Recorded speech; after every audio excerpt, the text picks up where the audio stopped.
उस शहर में एक आदमी रहता था जिसका नाम था आरव। लोग उसे साधारण समझते थे क्योंकि ना उसके पास कोई बड़ी डिग्री थी, ना दौलत, ना पहचान। लेकिन किसी को नहीं पता था कि आरव के पास एक ऐसी घड़ी थी जो समय नहीं बताती थी, बल्कि समय की कीमत दिखाती थी। ये घड़ी उसे उसके मरते हुए दादाजी ने दी थी और बस इतना कहा था, जब ये घड़ी बोलने लगे तब समझ लेना कि जिंदगी अब तुम्हें आखिरी बार समझा रही है। आरव ने इसे मजाक समझा और घड़ी को दराज में डाल दिया, जैसे हम सब जिंदगी के जरूरी संकेतों को टाल देते हैं। सालों बीतते गए। आरव रोज सुबह उठता, मोबाइल स्क्रॉल करता, सोचता कल से मेहनत करूंगा।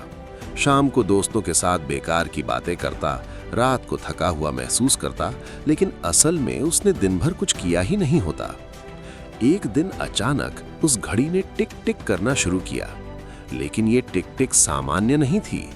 हर टिक के साथ घड़ी पर एक शब्द उभरता, 1 सेकंड गया, एक और सेकंड गया तुम्हारी जिंदगी से। आरव घबरा गया।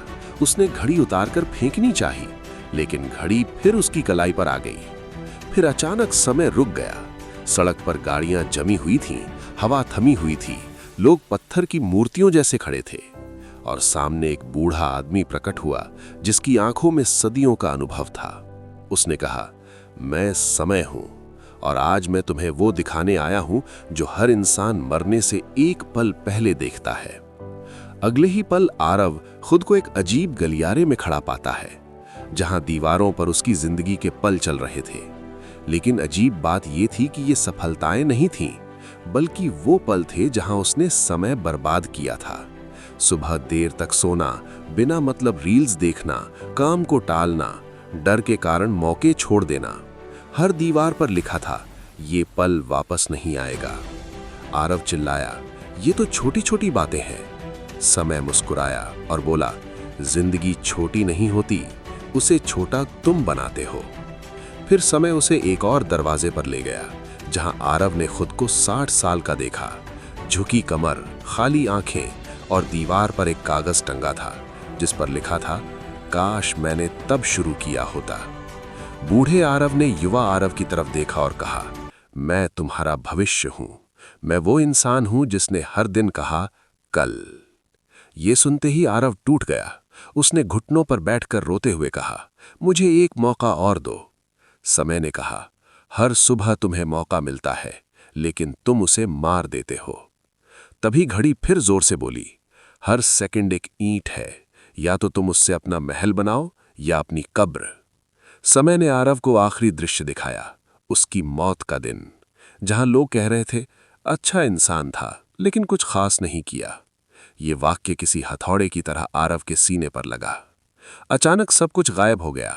समय फिर चलने लगा। आरव अपने कमरे में था, पसीने से तर। घड़ी शांत थी, लेकिन अब उसकी आंखें खुल चुकी थीं। उस दिन के बाद आरव ने घड़ी नहीं पहनी, लेकिन समय को पकड़ लिया।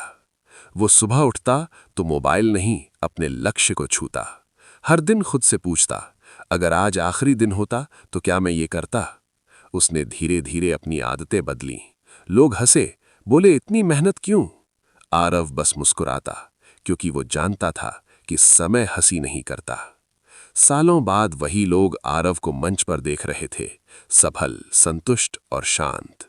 किसी ने पूछा, तुम्हारी सफलता का राज क्या है? आरव ने जेब से वही पुरानी घड़ी निकाली जो अब बंद थी और बोला, मैंने एक दिन समझ लिया कि समय को मारना असल में खुद को मारना है। और उसी पल घड़ी पर आखिरी शब्द भरा, अब तुम समझ चुके हो। कहानी यहीं खत्म नहीं होती, क्योंकि असल सवाल अब तुम्हारे सामने है। ये जो सेकंड अभी गुजर गया, क्या तुमने उसे जिंदगी में बदला या बस एक और कहानी की तरह सुना?